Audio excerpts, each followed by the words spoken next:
The old monk raised 2 fingers into the cold morning air, looked across the stone at a man half his age, and said he would finish it in 3 seconds. 3. Not 3 minutes. 3 seconds. And the younger man, the one with no temple behind him, no lineage the monk would have bowed to, no 40 years of mountain mornings in his legs, that man did not argue. He did not laugh.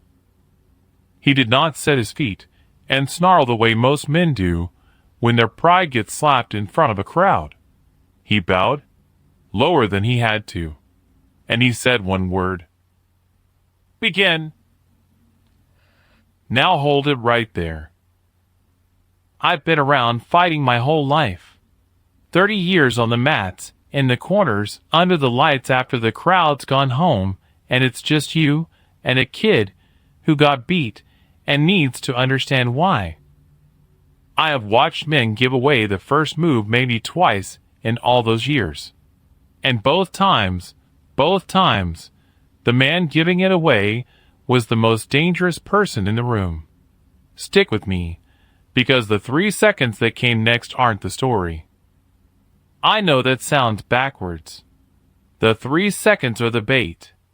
What that old master said afterward, quiet, almost to himself, with his students close enough to hear, that's the thing those young monks carried down the mountain and told until they were old men themselves. Pull up a chair. This one you need to hear all the way through. Let me set the morning for you, because the morning matters. High in the hills of southern China, the kind of place you don't stumble onto. You climb to it.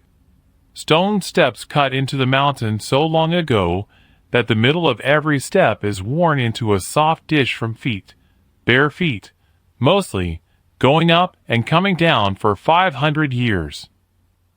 By the time you reach the gate, your lungs are burning and your legs are shaking, and that, my friends, is the first lesson the temple teaches you before a single word is spoken. It humbles you on the way in. You arrive already tired. You arrive already small. The courtyard sat at the top. Flagstones, gray and old, fitted so tight you couldn't slide a knife blade between them. Walls on 3 sides. On the 4th, open air and the whole valley falling away below in the morning mist. And every dawn, before the sun cleared the eastern wall, that courtyard filled with monks. Shaved heads. Plain robes the color of old earth and dried saffron. And they moved. Forms older than anybody's grandfather's grandfather, slow and then fast, breathing as one body, 100 men turning into one quiet machine on cold stone. I want you to feel that stone, because it comes back later. It's cold, not cool, cold. The kind of cold that climbs up through the soles of your bare feet and sits in your ankles. These men trained on it every single morning of their lives until their feet stopped complaining and started listening. A man who stood on that stone 10,000 mornings doesn't feel cold anymore. He feels the ground. He feels the tiny shifts of his own weight the way you and I feel a hot stove. That's not poetry. That's training. I felt a sliver of it myself on a good day on the mat, when everything goes quiet and your feet suddenly know things your head hasn't caught up to. These men live there. At the center of all that, every morning, stood one old man. The senior monk. He'd come to that temple as a boy. That wasn't strange. Boys were brought up those stone steps young, handed over by families that couldn't feed them, or families that believed they were giving the child something better than a full belly. And the ones who stayed, the ones who didn't bolt back down the mountain in the first hard winter, when the wind comes off the peaks like a blade, those boys gave up the names they came in with. They got new ones. They got the forms. They got the cold stone. And the cold stone got them. 40 years. Sit in that number with me a second. 40 years on the same courtyard. The same flagstones under the same bare feet.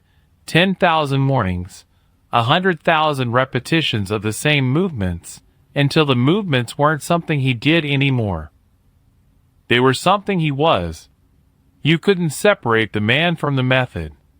Couldn't slide the knife blade between them either. He didn't practice the form. After 40 years, the form practiced him. The younger monks told stories about him, the way kids at any gym tell stories about the old killer who trained there before they were born.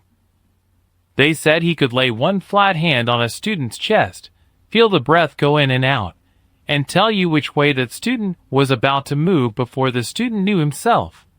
He didn't block attacks. He didn't even really react to them. He arrived early.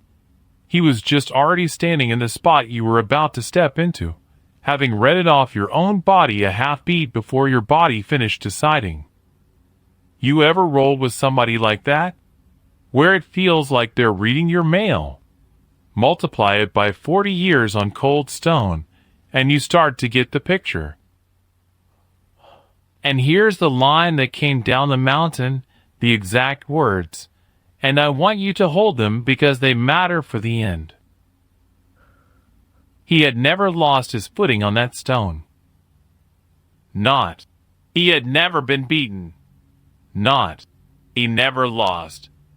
The words were careful. He had never lost his footing on that stone.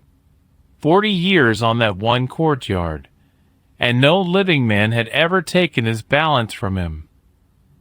Never moved him off his route. Never made him put a hand down.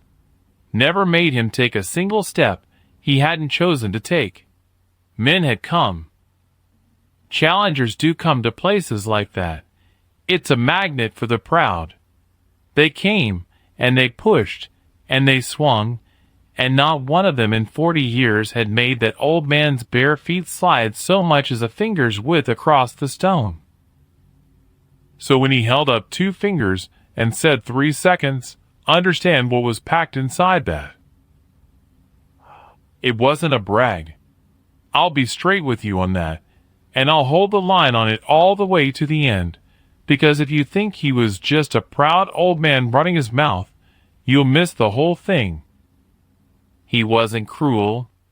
He wasn't proud the way small, frightened men are proud, all puffed up and looking around to see who's watching. He said, 3 seconds, the way you'd tell me the sun comes up in the east. It wasn't a boast. It was just the truth of that courtyard as he had known it, unbroken, for 40 winters. 3 seconds meant, I have read 10,000 men on this stone. I have already read you. I will be standing where you're going before you get there, and it will be over before that shadow on the wall moves the width of a finger. That was the man who raised 2 fingers.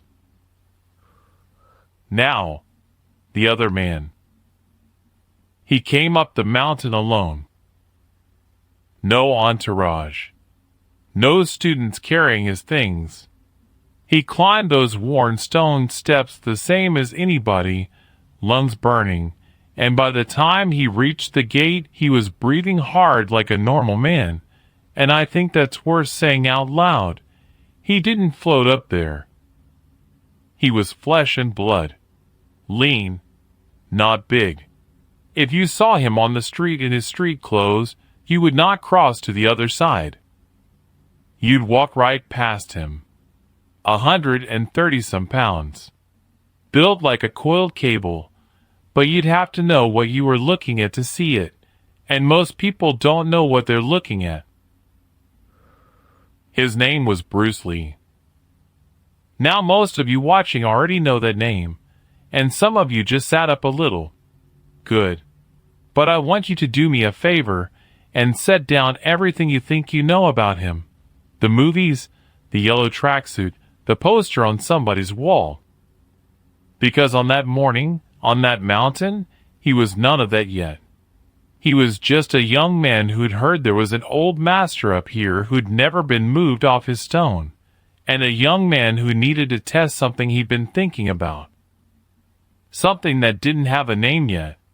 Something that would later cost him a lot of friends in a lot of old schools, because it made those old schools nervous. See, Bruce had a problem with temples. Not the prayer. The other thing.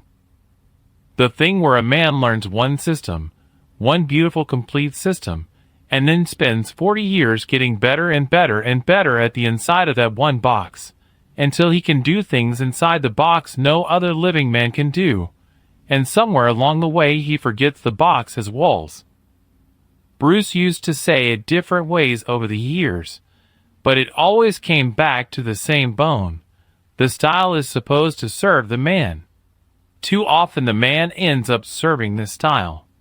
He becomes a brilliant prisoner of the most beautiful prison ever built. And up that mountain was, maybe, the most beautiful prison ever built. 500 years of refinement. A master who was the living proof of how far you could go if you gave your whole life to the inside of one box. So you understand why he climbed. He wasn't there to humiliate an old man. I need you to hear that, because the cheap version of this story turns it into a young hotshot going up to embarrass Grandpa, and that's not what this was, and the ending won't make a lick of sense if you believe that. He climbed up there the way a serious man goes to meet the very best example of the thing he isn't sure he believes in. He went up to test his own doubt against the strongest possible answer to it. That takes a kind of nerve most people never need to find out whether they have. They met in the courtyard. The monks had gathered along the edges, the young ones especially, because word moves in a place like that, and the word was that some outsider had come to challenge the senior master. They sat and stood along the gray walls in their earth and saffron robes, quiet, the way you're quiet at a funeral or a championship fight, where something's about to happen that can't be taken back. The morning sun was just clearing the eastern wall, throwing a hard gold blade of light across the stone, and the dust hung in it, turning slow. One side of the courtyard lit up warm. The other side stayed in cold shadow. Bruce noticed the light before he noticed the old man. I always come back to that detail. The young monk who carried this story down said the outsider's eyes went to the courtyard first, where the light was, where the dark was, where the line between them fell across the stone, where a man coming out of the bright into the shadow would have his eyes betray him for half a heartbeat. He read the room, like a room he might have to fight in. Then, and only then, did he look at the master.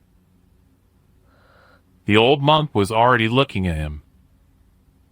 They bowed. Both of them. Real bows, the kind with respect actually loaded into them, not the stiff little nods men give when they're already planning to hurt each other. And then they talked, low, so most of the courtyard didn't catch the words. But the gist came down the mountain, and the gist was this. The master asked him, in so many words, what he was looking for up here. And Bruce said, and the young monks remembered this because it wasn't what challengers usually said. Bruce said he wanted to understand what 40 years on one stone could teach a man. He didn't say, I want to beat you. He said he wanted to understand. And the old man studied him a long moment. And then something crossed the old master's face. The young monk who told it always struggled right here, trying to name it, and the best he ever did was this. It was the look of a man who's been asked a real question for the first time in a very long time. Not a challenge. a question. And maybe that's what decided what came next. Maybe if Bruce had come up there snarling, the old man would have simply turned him around and sent him back down the steps, the way he'd sent so many others. But a real question gets a real answer. The master stepped back. He set his bare feet on the cold stone, in the shadow side, where he'd stood 10,000 mornings. He let his weight settle down into his heels, down into that root 40 years deep. And he raised 2 fingers. 3 seconds, he said. The courtyard went still. You could hear the valley, somewhere far below water, wind coming up the face of the mountain and moving the dust in the light. And Bruce Lee looked at those 2 raised fingers. And here's the thing, he understood them. Better than the monks lining the walls did, I'd wager. He understood that 3 seconds was an attacker's number. You don't promise to end something in 3 seconds by standing still and waiting. 3 seconds is what a man says when he's already decided he's going to cross the distance and finish it himself.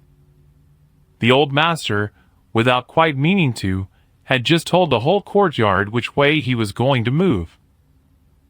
Forward. He'd promised forward.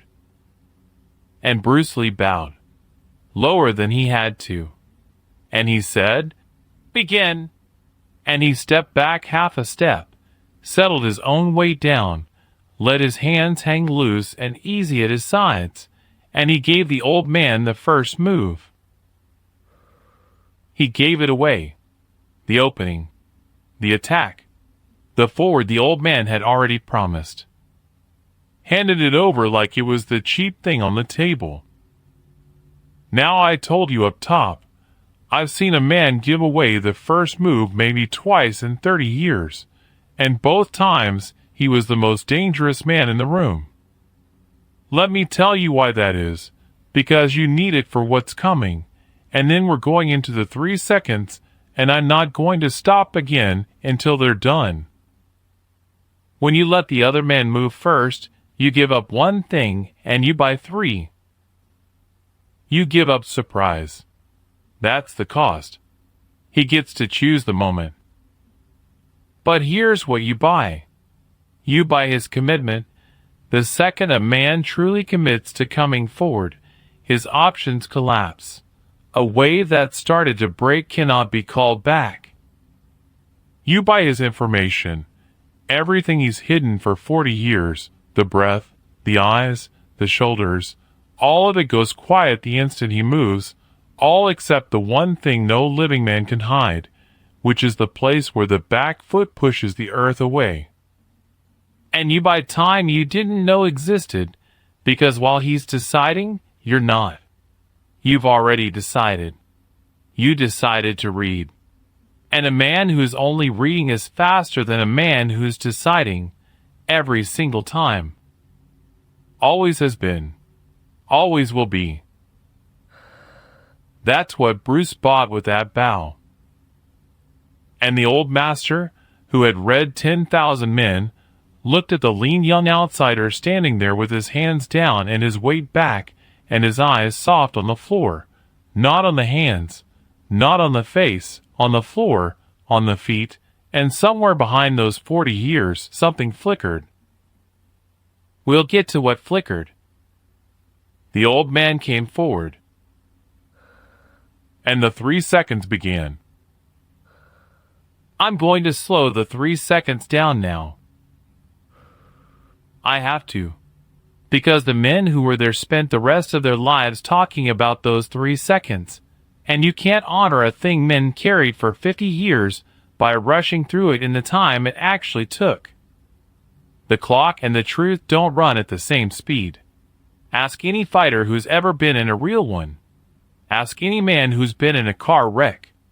3 seconds, when everything's on the line, opens up like a room you can walk around inside. So we're going to walk around inside it. But first, I have to put you in the right pair of eyes. Because up to now I've been telling you this like a man looking down from above, like a storyteller who knows everything. From here, I want you down on the floor with the rest of them. There was a young monk standing at the edge of the courtyard that morning, near the line where the gold light met the cold shadow. Couldn't have been more than 17, 18. Been on that mountain since he was small. The master was the closest thing to a father he had. And it was this young monk, grown old, who carried the whole thing down the steps and out into the world, and it's through his eyes I want you to see what happens next. Because he saw it from 6 feet away. And he never, not once for the rest of his life, told it the same calm way twice. His voice always changed right here. Every time. So, the old master came forward. And the young monk, who'd watched his teacher cross that exact stretch of stone 10,000 times, said the first strange thing happened before anybody even touched. He couldn't see the start of it. Understand what he meant. When you watch a man move enough times, you learn his tells. Not big things. The little hitch in the breath. The hand settling. The weight rocking back a hair before it goes forward. Every man on earth loads before he throws, the way you dip a hair before you jump. The young monk knew his master's loading the way he knew his own name. He'd watched for it 10,000 mornings. And that morning, watching from 6 feet, he looked for the load, and there wasn't one. The old man was standing in the cold shadow. And then the old man was already moving. No scene between. No before and after. Just standing and then arriving. 40 years had burned the hitch clean out of him until there was nothing left to read. The master moved the way water moves when something underneath it finally gives way. Not fast like a punch is fast, total. The whole body arriving at one instant.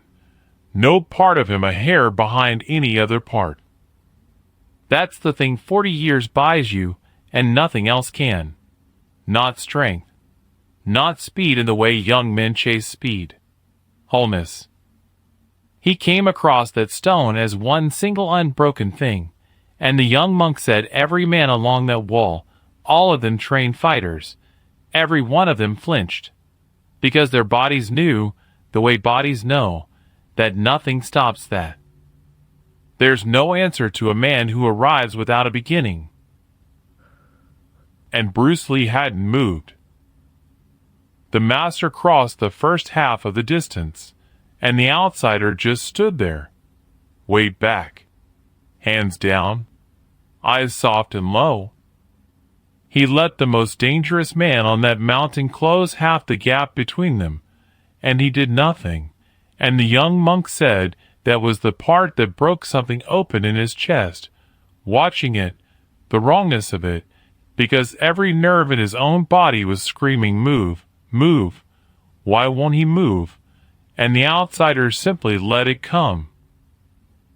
He was watching the back foot. That's all. Not the hands that could end him. Not the master's eyes. The back foot. Because the back foot is where forward is born. And Bruce had figured a thing about the old man that maybe the old man had forgotten about himself. A master who has perfectly hidden everything has, without knowing it, told you that the one thing he cannot hide is the only thing left to watch. 40 years of erasing every tell had polished the man down to a single unhidden truth, the push of the foot against the stone. And Bruce wasn't watching anything else. He'd thrown the rest away.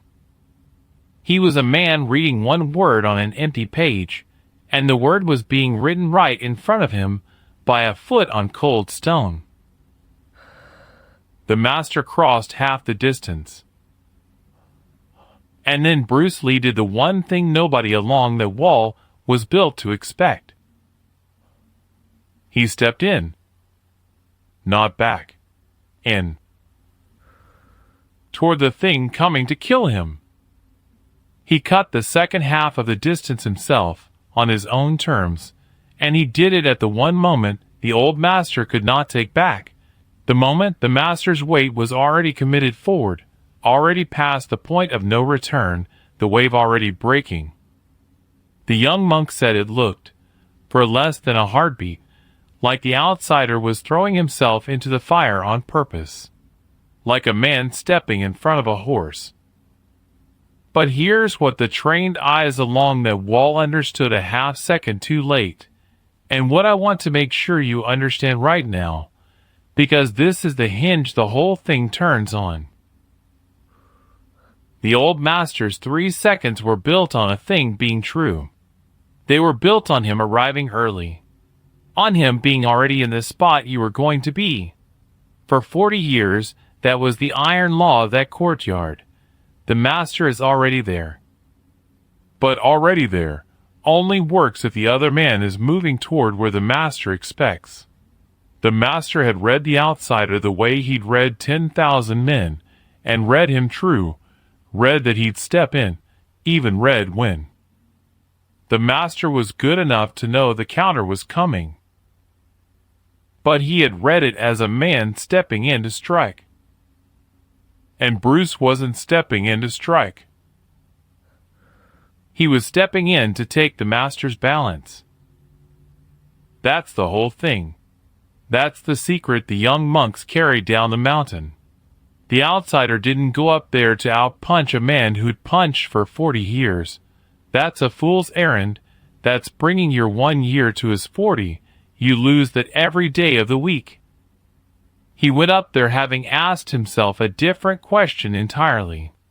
He asked, what is the one thing this man has never once lost? And the answer was right there in the words that came down the mountain, the careful words. He had never lost his footing on that stone. So that, not the man, not the strike, that was what Bruce Lee went after. The root. The footing. The one thing 40 years had made the old master stop defending, because for 40 years nothing had ever threatened it. So when the master committed forward full weight, whole body, one unbroken thing, Bruce stepped inside the line of it, close, closer than a striker would ever stand, and he didn't try to stop that wave or meet that wave. He redirected the smallest part of it. A hand here, a turn of the hip, borrowing the master's own forward, his own 40 years of committed momentum, and bending it just past the edge of his own base. He used the master's perfect total commitment against the master, because total commitment is total. There's nothing held back to recover with. The very wholeness that made the old man unstoppable was the thing that left him nothing in reserve. And the old master's bare foot, the foot that had not slid one finger's width across that stone in 40 years. Slid. The young monk said the sound was the worst part. Not a thud. Not a crack. Just the soft, dry whisper of a callous bare foot skidding a few inches across cold flagstone. In that silent courtyard it was the loudest thing any of them had ever heard. 40 years of silence on that stone, broken by a few inches of skin sliding across it. The master did not fall. I want to be careful here, because the cheap version of this story drops the old man flat on his back and lets the crowd gasp. And that's not what happened, and it's 1,000 times smaller than what did. He didn't fall. He was far too good to fall. The instant his foot moved, 40 years caught him. He recovered, dropped his weight, found new route, and was solid again before most of the men along the wall fully understood what they'd seen. From standing to slide to solid again. The whole thing, start to finish. 3 seconds. His own 3 seconds. The exact span he'd promised. But it had run the wrong direction. and the courtyard was dead silent. Nobody moved. The two men stood close, the way men stand right after the thing has happened. The master settled back onto his route, the outsider already easing back to neutral with his hands coming down, neither one of them taking another shot, because both of them knew there was no point. It was already said. The stone had already said it. The foot had already slid. Now most men telling you this would stop here. They'd land on the slide and call it the ending. The great master moved at last. The young upstart wins. Roll the music. And I'll be honest with you, that's a fine little story. It'd get the views. But if I stopped here, I'd be lying to you by leaving, because the slide is not the ending. The slide is the setup. Everything I've told you so far, the mountain, the cold stone, the 40 years, the 2 fingers, the 3 seconds, all of it was just to get you to the one moment that actually matters. And it hasn't happened yet. Because of what the old master did next. He looked down at his own foot, at the place on the stone where it had slid. And then he looked up at the young outsider standing in front of him with his hands already lowered, not gloating, not even satisfied, just watching the old man with something close to worry, and the old master, who had not lost his footing on that stone in 40 years, did a thing that the young monk at the edge of the courtyard said he would remember on his deathbed.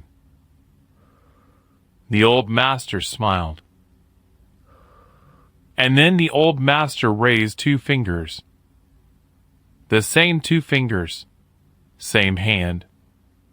And the young monks along the wall felt their stomachs drop, because they thought, 3 seconds again, he's calling for it again, the real one this time, and they braced for the master to come forward and erase what just happened, the way he'd erased every challenger for 40 years. That's not what the 2 fingers meant. I'll tell you what they meant, but not yet. Because to understand what that old man was saying with those 2 raised fingers, quiet, almost to himself, with his closest students near enough to hear the words that came after, you have to understand what was actually broken on that stone. And it wasn't his footing. We'll get there. The old master raised 2 fingers. And then he spoke. And here are the words the young monk carried down the mountain. He said, "Twice." That's it. 1 word first. Twice. And the courtyard didn't understand. The young monk standing at the edge of the gold and the shadow didn't understand. They were braced for 3 seconds again, for the master to come forward and set the world back the way it had been for 40 years. And instead the old man stood there with his weight settled and his foot a few inches from where it had slid, holding up 2 fingers, and he said it again, softer, and this time the rest came with it. "Twice in my life," the old master said, "the stone has spoken to me. Once, 50 years ago, when I was a boy, and it taught me I knew nothing. And now, today, when it taught me I had forgotten." And he lowered the fingers, and he looked at the young outsider, at Bruce, for a long, long moment. And the smile was still there, but it had changed into something the young monk couldn't name as a boy and spent 40 years learning to name himself, and the closest he ever got it was the face of a man who had just been set free from something he didn't know he'd been carrying. Now I have to stop and make sure you're with me, because everything turns here. Everything. The old master had not lost a fight. Let's be honest about that. Plain. No strike landed. No man fell. If those 2 had truly gone to war that morning, full speed, full intent, no respect, just 2 animals trying to end each other, I will not stand here and tell you the young outsider walks off that mountain. I don't know that. Nobody knows that. 40 years on cold stone is 40 years on cold stone, and there's a reason men climbed all that way just to test themselves against it. The old master was, by any measure a fighting man uses, still the more complete fighter standing in that courtyard. So what broke? Not his footing. I told you that. The footing came back inside the same 3 seconds. What broke was something the old man hadn't known was even there to break, and it broke clean, and the breaking of it was the best thing that had happened to him in 20 years, and he knew at the instant it happened. That's why he smiled. What broke was the wall of the box. Stay with me. For 40 years, that master had believed, not in his head, in his bones, which is the only place belief really lives, that there was nothing on that stone he had not seen. 10,000 men. 10,000 mornings. Every attack a man could bring, he had read and answered before it arrived. He had reached the far edge of his system, the absolute outer wall of that beautiful 500-year-old box, and he had stood at that wall so long that he'd stopped seeing it as a wall. He thought it was the edge of the world. He thought, the way the very best in any closed thing eventually come to think, that to have mastered the box completely was the same as having mastered everything. That there was nothing outside it worth knowing, because if it were worth knowing, the box would already contain it. And then a lean young man with no temple behind him walked up the mountain and did a thing the box did not contain. He didn't beat the master at the master's game. He refused to play the game at all. He looked at 40 years of perfect defense and perfect arrival and perfect reading, and instead of trying to be better at it, he asked a question from outside it.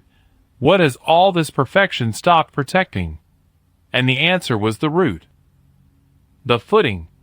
The one thing so long unthreatened that the master had quietly, over decades, stopped defending it, not from weakness, but from the opposite, from a strength so total it had blinded him to its own back door. The young monk said the master understood all of this in the space of that smile. 40 years, and a stranger in 3 seconds, had shown him the wall of his own box by simply reaching a hand through it. And the old man, and this is the whole reason this story is worth 15,000 words, and not 5, the old man was not angry. He was not ashamed. He was grateful. He had spent 40 years believing he'd reached the end, and a stranger had just shown him there was more. At 60-some years old, on the morning he should have been most finished, most fixed, most done learning, the old master had been handed a beginning. That's what the smile was. That's what set him free. Most men die at the wall of their box, certain it's the horizon. He'd been shown, while he still had breath, that it was only a wall. And that is when he raised the 2 fingers the second time. Twice the stone has spoken. He was counting the only 2 moments in his whole life when he'd learned something that changed the bones underneath him instead of just adding another brick to a wall he'd already finished building. Now let me bring it down off the mountain, because this is the part that's actually for you, and for me, and for everybody who's ever gotten good enough at one thing to stop seeing the walls of it. I told you at the start I've watched men give away the first move maybe twice in 30 years, and both times the man giving it away was the most dangerous one in the room. Here's the deeper cut of that, the thing it took me half my life to understand. The most dangerous man in any room is almost never the strongest. It's the one who isn't defending the thing everybody assumes he's defending. The strong man guards his strength. He builds his whole life around his strength, polishes it, leans on it, And over the years that strength quietly becomes the thing he can't see around. His greatest weapon turns into his blind spot, because a man stops watching the place he's never once been hit. That old master's strength was his root. 40 years, never moved. And precisely because he'd never been moved, the root was the one place he'd stopped truly defending. Not with his body, with his attention. You don't keep a hard eye on the door that's never once been opened. Bruce Lee climbed a mountain, looked at the single greatest example of a thing he wasn't sure he believed in, and found the door nobody was watching anymore. Not because he was stronger, because he was looking from outside the box, and from outside you can see the wall the man inside has mistaken for the horizon. Now hear me, because here's where most people take the wrong lesson, and I won't let you walk out of here with it. The lesson is not, the old ways are dead, throw out tradition, 40 years was wasted. That's a young fool's reading, and Bruce Lee was nobody's fool. Those 40 years are exactly why the slide cost the master only 3 seconds instead of putting him on the ground. Those 40 years are why he recovered before half the room understood what happened. Tradition wasn't the prison. Tradition was the body of the thing, strong, deep, real, earned. The prison was something else. The prison was the belief that the wall was the horizon. The prison was forgetting the box had an outside. And that's a thing that comes for all of us, not just old monks on mountains. You get good at your trade. Real good. 20 years a mechanic, 30 years in the corner, a whole life raising kids or running a shop or working steel. And you get so good inside your own thing that you stop being able to see its edges.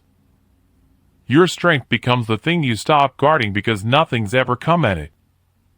And then one ordinary morning life walks up the mountain with no temple behind it and reaches a hand straight through a wall you forgot was even there. And your foot slides on stone it hasn't slid on in 40 years. And in that moment, you get to choose what kind of man you are. There's only 2 kinds when the foot slides. The first kind gets angry, gets ashamed, spins what's left defending the wall, insisting it was always the horizon, snarling at the stranger who showed him different, dying eventually right there at the edge of the box, certain to the last breath that the box was the whole world. I've known that man. I've cornered that man. Hell, I've been that man on my worst days. The second kind smiles, looks down at the slid foot, looks up at whatever just reached through the wall, and feels, under the sting of it, under the pride taking its hit, feels something open up. Feels grateful, because he just found out, while he's still got breath in him, that there's more. That he wasn't finished. That the end he'd made peace with was only a wall, and there's a whole world on the other side of it he gets to start learning, today, at 60, at 70, at whatever age life finally slides his foot. The old master was the second kind. That's the whole story. That's what the young monk carried down the mountain and told until he was an old man himself. Not, "A stranger beat my master." His master was never beaten. What he carried was bigger.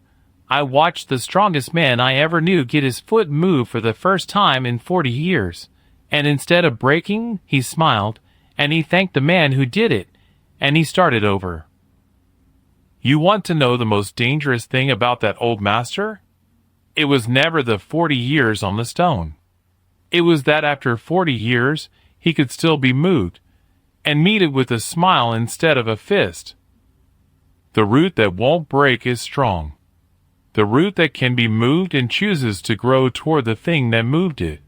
That's the thing no box can ever hold. And there's one more piece. Because I told you the 2 fingers came up a second time, and I told you what, twice, meant, but I never told you the last words the old master said, the ones the young monk leaned in to catch, the ones he carried down the mountain word for word. I'll give you those, but not quite yet. Because first you have to know what the young outsider did when the old man smiled and held up those 2 fingers. You have to know whether Bruce Lee understood what he'd just done, whether he climbed back down that mountain proud of moving a foot that hadn't moved in 40 years, or whether he climbed down with something heavier and better than pride. And what he carried down his side of the mountain, it turns out, was the other half of this whole thing. Because the master wasn't the only man in that courtyard who got a wall reached through that morning. We'll get there. Now let me take you down the other side of the mountain. Because I've spent all this time on the old master, and that's right, that's where the heart of it sits. But there were 2 men in that courtyard who got a wall reached through that morning. And the second one was the man doing the reaching. People always think the lesson goes one way in a story like this. The young one teaches the old one something. The student schools the master. And sure, on the surface, that's what the foot sliding looks like. But I've been in this game long enough to tell you something true. You don't walk away from meeting a great man unchanged, no matter how that meeting goes. Especially if you've got the kind of eyes that actually see. And Bruce Lee had the kind of eyes that actually saw. That was the whole danger of him. That was the whole gift. So picture him on the way back down. Alone, same as he came up. Those worn stone steps, the dish-shaped middles, going down now instead of up, the valley opening below him in the cleared morning light. And the young monk, our witness, the one who carried it all, he said something that surprised everybody he ever told it to. He said the outsider didn't look like a man who'd won. He'd watched plenty of men try the master and fail, and go down those steps with their heads down. He'd never watched a man succeed before. He expected the successful one to go down those steps 10 feet tall, chin up, lit up with it. Bruce went down those steps slow, thoughtful, like a man carrying something heavy and trying not to spill it. Because here's what he carried down. He climbed that mountain to test a doubt. Remember? He had a quarrel with the box, with men who served the style instead of the style serving the man. And up that mountain he'd found the strongest possible answer to his doubt. A man who'd given 40 years to one box and become something close to untouchable inside it. Bruce went up there half expecting to find a beautiful prisoner. A man trapped by his own perfection. And in a way, that's exactly what he found. The foot slid, didn't it? The wall was there. The box had an outside the master had stopped watching. But that's not all he found. And this is the part that changed Bruce, not the master. What he found was that the prisoner was free.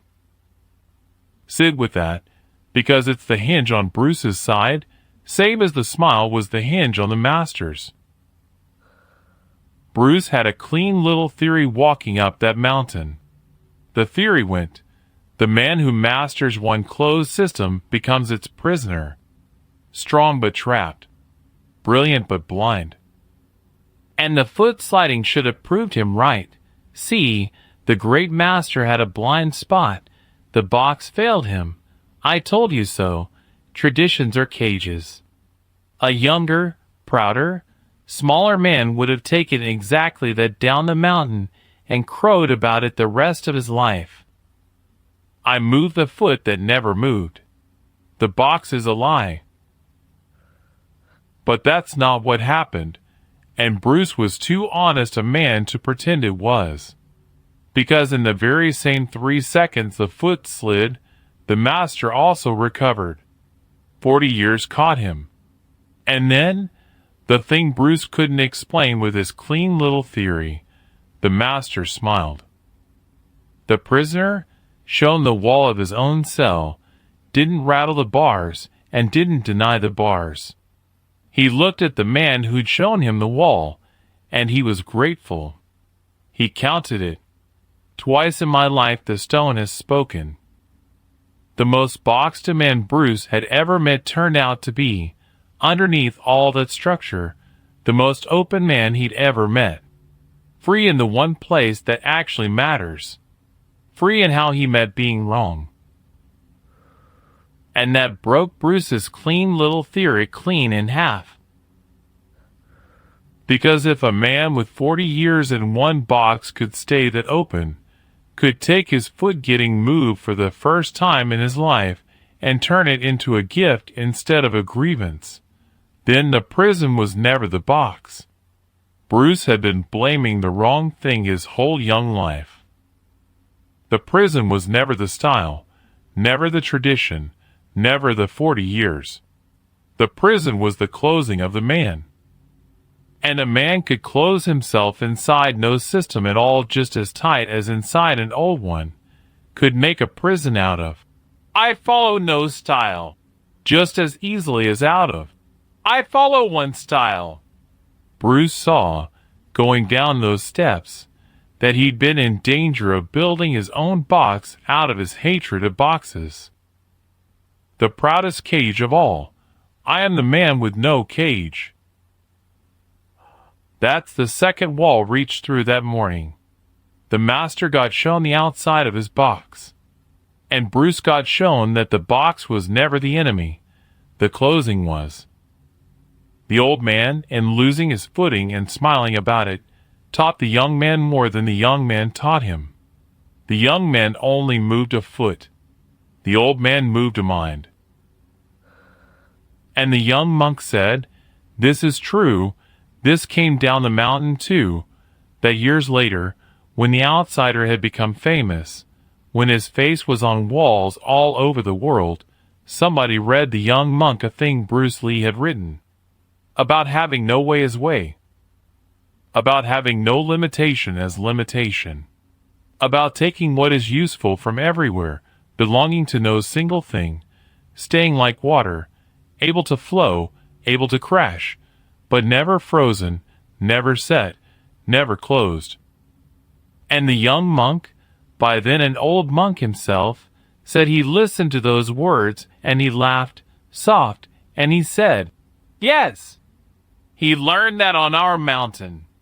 He learned it watching an old man's foot slide on cold stone and smile about it. He just didn't know yet, going down the steps, that that was what he was carrying. Stay like water." You hear that line everywhere now. On posters. On coffee mugs. People say it who couldn't tell you what it means to save their lives. But here's what it actually means, the bone of it, the thing under the poster. Water has no shape of its own, and so it can take any shape. Water isn't trapped in one box, and it isn't proudly refusing all boxes either. Water just doesn't close. Pour it in a cup, it's the cup. Pour it in a teapot, it's the teapot.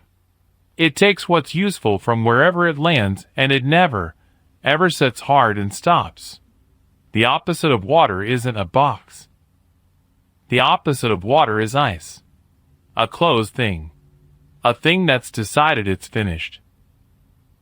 The old master, after 40 years, was still water. That's the secret. That's why he could be moved and smile. Everyone thought he'd turned a stone up there on his stone. 40 years, never moved, hard as the flagstones under his feet. But he hadn't. Under all that structure he'd stayed water. And the proof was the smile. Ice cracks when you strike it. Water just takes the new shape and keeps moving.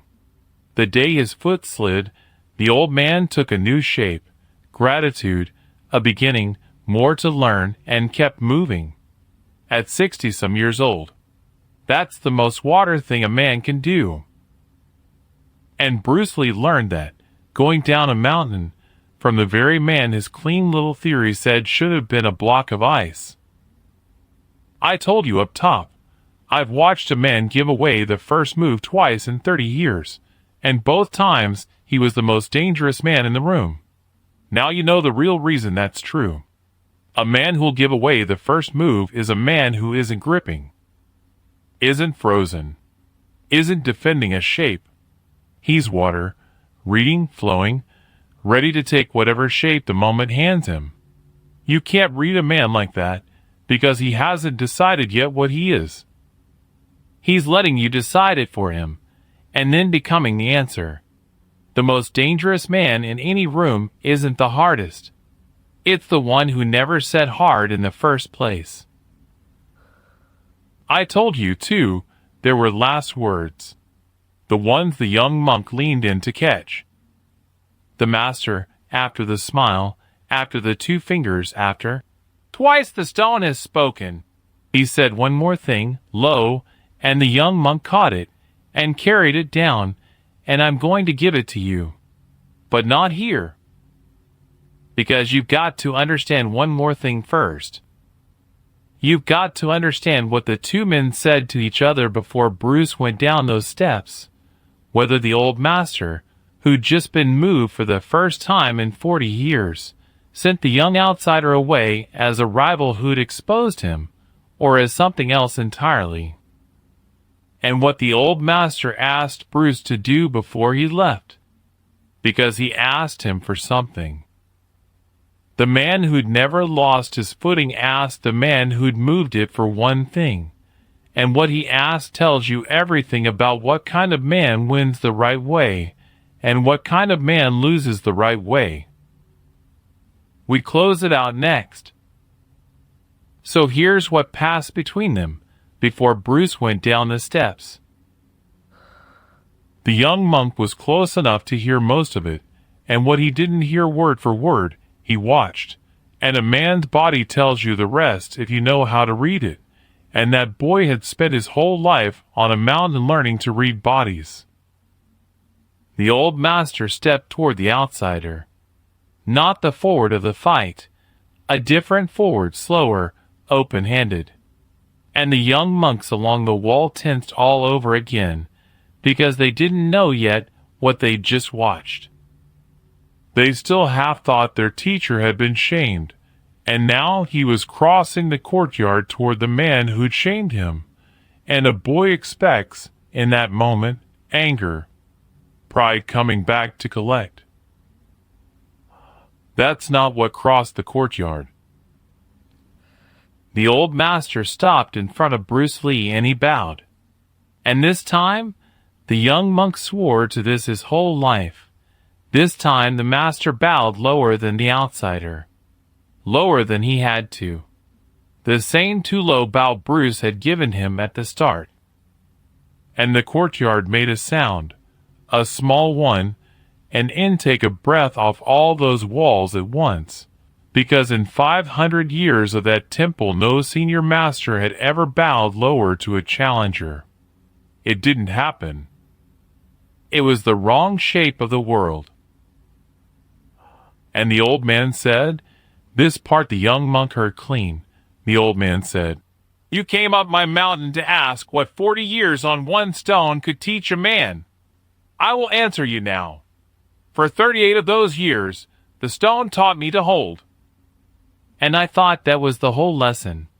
Today you taught me the other half. The stone does not only teach a man to hold his footing. It teaches him, if he lives long enough, and stays soft enough to hear it, that the day will come when his footing is moved, and on that day, everything depends on whether he has stayed water or turned to stone." And he looked at the young man and he said, "I had begun to turn to stone, and I did not know it. You came up my mountain and reminded me I was still water. There is no gift you could have given me that I needed more." And then the old master asked him for the one thing. He asked Bruce Lee to teach. Not him, though I suspect the old man would have gladly stood in a beginner's line at 60-some. That's the kind of man he'd just shown himself to be. He asked Bruce to teach what he'd found, to take it down the mountain and out into the world. The old master said, and this is close to the young monk's exact memory, he said, "What you carry is dangerous to old men like me. It will make us nervous. It will make some of us angry. Old schools will close their gates to you and call you a man with no respect for what came before. Do not let that stop you." And here the master's voice changed. The young monk said, "Got careful, and do not let it harden you either. The moment you begin to hate the boxes, you have built your own. Stay water, even toward the men who turned a stone against you, especially toward them." Now I want you to feel the size of that. A man who'd held one mountain for 40 years, who'd just been moved for the first time in his life, did not send the man who moved him away as a rival. He didn't guard his reputation. He didn't spin it for the boys watching. He looked at the stranger who'd cracked his oldest belief, recognized it as the best thing that had happened to him in 20 years, and then, this is the part, he tried to send that crack out into the whole world, to crack open every other old man stuck believing his wall was the horizon. He didn't just receive the lesson. He commissioned it. Go. Carry it. Even though it makes men like me nervous. Especially because it does. That, my friends, is how you lose the right way. We talk all the time about winning the right way. Nobody teaches you how to lose the right way. And losing the right way is the harder skill and the rarer man by a mile. Anybody can be gracious on the way up. The test is the foot sliding. The test is the wall reached through. The test is the morning life shows you that the thing you'd made peace with as the end of the road was only a wall, and there's more, and you didn't know, and most men meet that morning with a fist. The old master met it with a bow lower than he had to give, and a gift handed the other direction, and a blessing on the man who'd done it to him. And the last words, the ones the young monk leaned in to catch as Bruce turned to go. The old master raised 2 fingers one final time, the same 2 fingers that had promised 3 seconds at the start of this whole thing. And the young monks braced one more time. Old habit, the fingers meant the count, the fingers meant a beginning. And the master held them up, and he looked at his own foot, at the patch of cold stone where 40 years had ended in a few inches of slide, and he said, soft, almost to himself, the words the boy carried down the mountain and told until he was an old man. 2 fingers. One to hold. One to let go. A man needs both, and most of us die having only ever learned the first. One to hold. One to let go. That's it. That's the whole thing. 40 years he'd been a master of the first finger, holding, rooting, never moving, never yielding an inch. And he'd thought that was mastery, the complete thing, the end of the road. And a lean young stranger came up his mountain and showed him the second finger. The letting go. The water. The willingness to be moved, to take a new shape, to start over at 60, to bow lower than you have to hand the man who beat you the very weapon he beat you with and say, go, use it, on more men like me. One to hold. One to let go. A man needs both. And most of us die having only ever learned the first. Now hear me, because we're bringing this all the way home. You've got a stone. Everybody does. Some mountain you've stood on so long your feet stopped feeling the cold. Some trade, some role, some way of being that you've held so well for so long that you've stopped seeing its edges, and somewhere along the way you started believing the wall was the horizon. Maybe you're good. Maybe you're the best anybody around you has ever seen. 40 years on your own stone. And that's real, and it's earned, and nobody can take the holding away from you. But your foot's going to slide. It comes for all of us. Some ordinary morning, life walks up your mountain with no temple behind it, and reaches a hand straight through a wall you forgot was there. A younger person who does it different and better. A world that changed while you were perfecting the old way. A truth about yourself you'd stopped defending because nothing had ever come at it. Your foot's going to slide on stone. It hasn't slid on in 40 years. And in that 3 seconds, you get to pick which finger you are. You can be the first finger. Hold, harden, get angry, defend the wall, insist it was always the horizon, snarl at whatever moved you, and turn to stone right there at the edge of your own box, certain to your last breath that the box was the whole world. Plenty of good men in there. Most, maybe. Or you can be the old master. You can look down at the slid foot and look up at whatever moved it and feel, under the sting, that thing open up. You can smile. You can be grateful that life just showed you, while you've still got breath, that you weren't finished, that what you'd made peace with as the end was only a wall, and there's a whole world on the far side of it you get to start learning today. You can bow lower than you have to. You can stay water. One to hold. One to let go. Most of us die having only ever learned the first. Don't be most of us. Let me bring it back to where I live, because that's where I'll leave you. After the lights go down and the crowd files out, and it's just me and some kid in the corner who got beat and needs to know why, the kids I worry about aren't the ones who got beat. A kid who gets beat already knows his foot can slide. He just felt it. The kids I worry about are the ones who win for years and never get touched, because they're the ones turning quietly to stone and don't know it. They're building the most beautiful box anybody ever saw and mistaking the walls for the edge of the world. And one day, always one day, somebody comes up their mountain. And how they meet that morning, the slide, the wall reached through, decides everything about the rest of their life. Not whether they're great, whether they stay water. The old master never lost a fight on that mountain. Let's keep that true to the end, because it is. No man ever beat him. But one lean stranger moved his foot, and the master used getting moved, to become the one thing 40 years of holding had never made him. Open, free in the place that counts. And then he sent the lesson down the mountain in the only hand strong enough to carry it, and told that young man to stay water even toward the men who'd hate him for it. So here's mine for you, and then I'll let you go. Hold your stone. Earn your 40 years. There's no shortcut, and the holding is real. But keep the second finger ready your whole life long.